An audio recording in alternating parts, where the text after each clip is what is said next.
আসসালামু আলাইকুম দর্শক। রাধাকান্তপুর বাইতুন্নুর জামে মসজিদ ও জহিরুন্নেসা ফোরকানিয়া মাদ্রাসা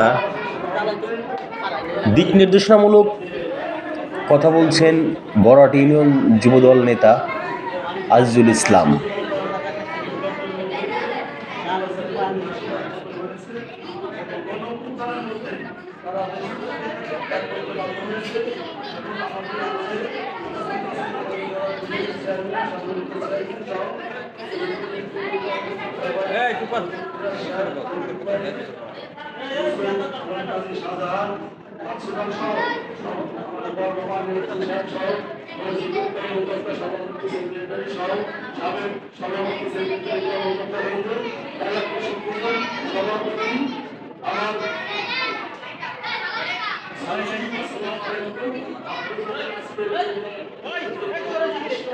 আমাদের দেশ মাতা এবং খালেদা জিয়া অসুস্থ